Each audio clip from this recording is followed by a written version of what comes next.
Operation সিন্দুরে পাকিস্তানের কাছে যুদ্ধবিমান হারানোর স্বীকারোক্তি চাপে মোদী সরকার। পাকিস্তানের হাতে ভারতের যুদ্ধবিমান ধ্বংসের বিষয়টি অবশেষে স্বীকার করলেন ভারতের সেনা সর্বাধিনায়ক জেনারেল অনিল চৌহান। অপারেশন সিন্দুর চলাকালীন পাকিস্তানের হামলায় রাফাল যুদ্ধবিমান হারানোর খবর এতদিন গুজব বলে উড়িয়ে দেওয়া হলেও এবার তার সরকারি পর্যায়ে নিশ্চিত হওয়ার প্রবল চাপের মুখে পড়েছে নরেন্দ্র মোদী সরকার। বিরোধীরা অভিযোগ তুলেছে সরকার বাস্তব ঘটনা আড়াল করে দেশবাসীকে বিভ্রান্ত করেছে। এই ঘটনা মনে করিয়ে দেয় 2019 সালের ফেব্রুয়ারির বালাকোট এয়ার স্ট্রাইক। এর সময়কার বিতর্ককে। পুলওয়ামায় ভারতীয় আধা সামরিক বাহিনীর কনভয়ে আত্মঘাতী হামলার জবাবে ভারত পাকিস্তানের বালাকোটে জৈশ-ই-মোহাম্মদের ঘাঁটিতে বিমান হামলা চালায়। তখনও পাকিস্তান দাবি করেছিল তারা ভারতের একটি মিগ-21 যুদ্ধবিমান গুলি করে নামিয়েছে এবং পাইলট অভিনন্দন বর্তমানকে আটক করেছিল। যদিও ভারতীয় সরকার এই সময় ঘটনাটি আংশিকভাবে স্বীকার করে। পরে চাপের মুখে পাইলটকে ফিরিয়ে দেয় পাকিস্তান। আপনি কি কিছু প্রিন্ট করাতে চান? প্রিন্টস এন্ড কর্পোরেশন আপনার সব প্রিন্টিং সমাধান নিয়ে এসেছে। মগ, পানির বোতল, টি-শার্ট, টাইলস, ফটো ফ্রেম, আমরা সবকিছু প্রিন্ট করি আপনার পছন্দের ডিজাইন, আপনার স্টাইলে। প্রিন্টস এন্ড কর্পোরেশন, আপনার প্রিন্টিং সলিউশন, সব সময় আপনার পাশে।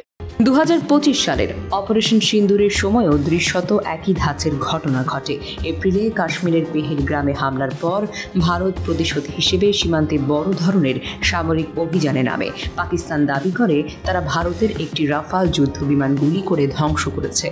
নয়াদিল্লি প্রথমে নীরব থাকলেও অবশেষে সত্য প্রকাশ পায় সেনাপ্রধানের সাক্ষাৎকারে।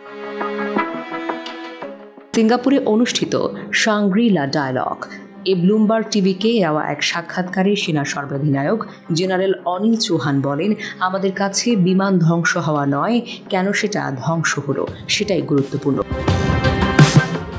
ব্লুমবার্গের সাংবাদিক সরাসরি প্রশ্ন করেন, তার মানে ভারতীয় যুদ্ধবিমান পাকিস্তানের হামলায় ধ্বংস হয়েছিল?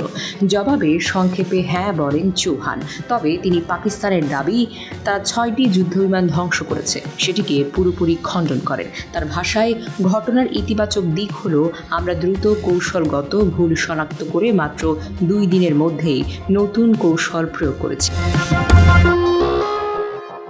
এই স্বীকারোক্তি সামনে আসার পর বিরোধীরা মোদী সরকারকে তীব্রভাবে আক্রমণ করেছে। কংগ্রেসের মুখপাত্র বলেন, 2019 সালের বালাকোট স্ট্রাইকের মতো এবারও সরকার জনমত তৈরি করতে সামরিক সাফল্য ব্যবহার করেছে, অথচ পরাজয় বা ক্ষতির কথা চেপে গেছে।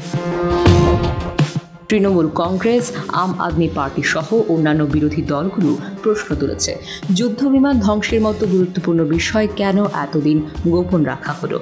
যদি সেনাপ্রধান এখন সত্য বলছেন, তবে এতদিন সরকার কি মিথ্যা বলেছিল?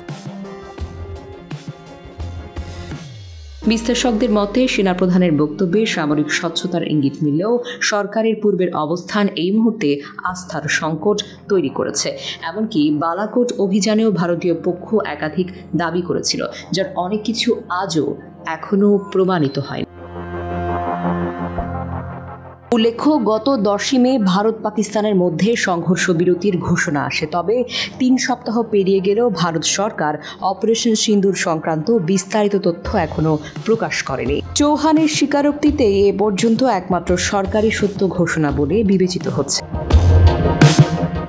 নুসরাত জাহান, মনোযোগ প্রকাশ।